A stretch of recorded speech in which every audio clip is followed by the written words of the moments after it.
accidental entrepreneurs. Good, what is it, Thursday morning. Kellie-Ann here. For those of you who don't know me, I am the creator of The Accidental Entrepreneur, a 6-step framework to starting or restarting an online business from scratch, following my lean launch method. So hello. Today we're going to be talking about something super interesting. I think it's super interesting. A lot of the women I work with who come into the program, who take my signature online program, or they work with me privately or a hybrid or what have you. Most of the women that come into the program, hey Brenda, the lovely Brenda, Brenda's in the program right now. Most of the women who come into the program come in with this mindset of, it's either I don't have an idea, Kellie-Ann, or oh, my idea. They almost feel shameful to tell me their idea because they don't feel it's sexy and shiny and glamorous enough, because in 2021, in the era in which we live, old is super out, right? It's all about how we recreate and reposition, and it's got to be new and innovative. And so a lot of people come into the program and say, you know what, Kellie-Ann, I want to start an online business. I want to start an online business that's profitable, that's meaningful, and aligns with my values, but my idea is not that sexy. It's not, it doesn't feel that new or fresh. And I'm here to tell you that you dare to be boring. Dare to be boring, because some of the best and most lucrative businesses that I've encountered in my personal life, or business people that I have helped create businesses, I'm telling you, some of the best businesses are the most quote unquote boring. They're the ones nobody talks about. They're the ones nobody talks about. And that's the problem with the wild west of the online world in which we live. And I always tell my students, I always tell it's the unregulated wild west. You're hearing about the same kind of sexy stuff. I want to be a coach. That's super sexy these days, right? And then you take that and there are 100 niches under that umbrella. Or people will come in and think that, okay, it seems to me that everyone's a coach or a consultant or this. I hear this all the time, but I want to make hand sanitizer. Okay, this is a good example. So some of the most successful businesses are those that people don't talk about. They're not innovative in a sense of there's nothing new about them, or it's not something people technically or typically want to talk about. I'll give you a couple of examples why boring is best. Okay, first of all, let me talk about the hand sanitizer. I know somebody that made $100,000 since COVID started making hand sanitizer in her kitchen. There's nothing really new about that. Lots of people were making hand sanitizer, not super glamorous, nothing new about it. Not something that's typically really flashy and compelling, right? Hand sanitizer. Another good example, parking lots. My son works at a parking lot company, parking cars. The people who own the lots, now this is something I never considered, are freaking loaded. They're driving around in their Mercedes and their Lincolns and this, and they've made money.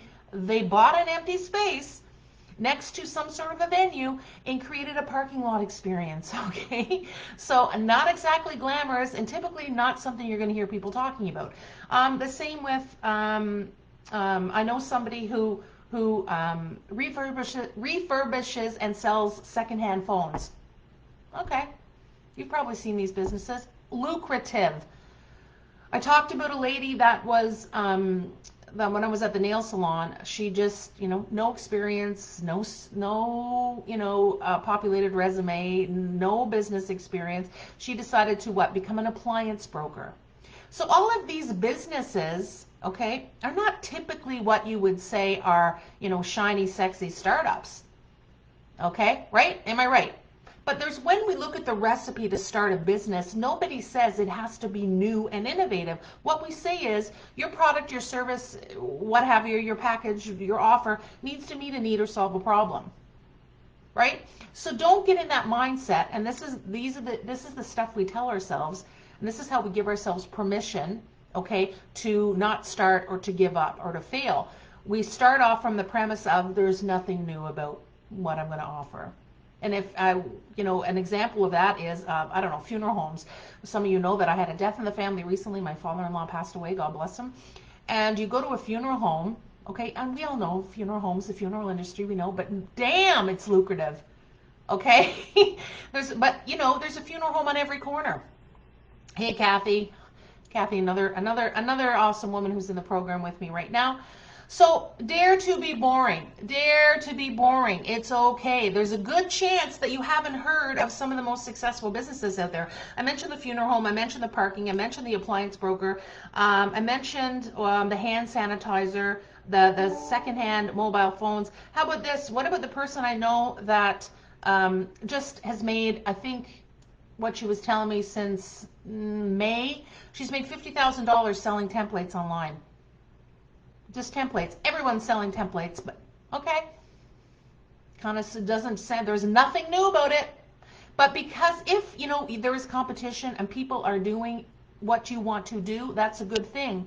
Competition's not a four-letter word. Hey, Liz. Hey, Liz, are you back from Ireland? Liz was in Ireland for 2 weeks. Lucky. Hashtag jealous. So dare to be boring. It's okay. So when you come into the program, or if you're not in the program and you know are on my list, you're in my universe. Don't get caught up in, oh, my idea is not good enough. It's not exciting enough. It's not glamorous enough. Okay? Some of the most lucrative businesses, like I said, are those that we never hear about. Does that make sense? Does that make sense? Because boring businesses are money spinners, right? And most people avoid non-glamorous businesses due to stigmas or superstitions or taboos or what people are going to say. Hey, Marguerite from Qatar. They avoid them because of what other people are going to say. Okay, so don't fall into that trap. Don't fall into that trap. If you have an idea and you feel it, and there's a way to validate that idea, and those of you in the program know I have a whole system where we validate, right? Hi, Lisa.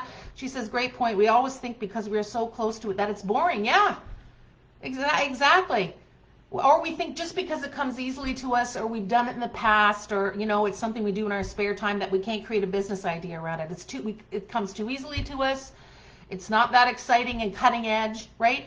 And you know we're afraid of what other people are going to say or what they've said about it in the past, right?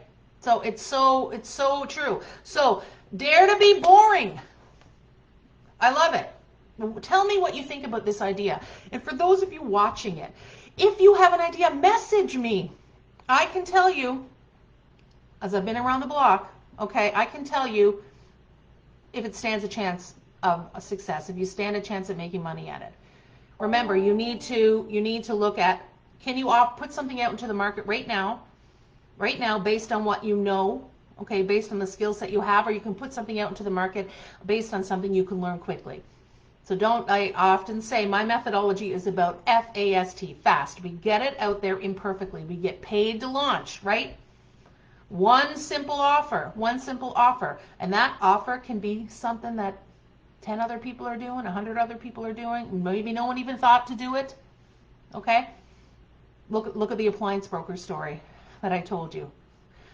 Okay, so let me know if you have any questions. On Monday here in the group, I'm going to be dropping a list of really simple startup ideas. So if you are on the fence, if you have been watching me and lurking around and you're in my pond, and you're like, oh, I don't know, Monday at 1 Eastern, I'm just going to be dropping some simple ideas, some simple business startups that I've either helped people start, or I've encountered, or I know that work, that don't take a lot of time, talent, energy, that don't take a huge investment up front. Businesses, my hair's out of control. Businesses that you can start today fairly quickly if you work a basic framework. Okay, so that's Monday at 1. Spread the word and let me know if you dare to be boring. Okay, bye guys.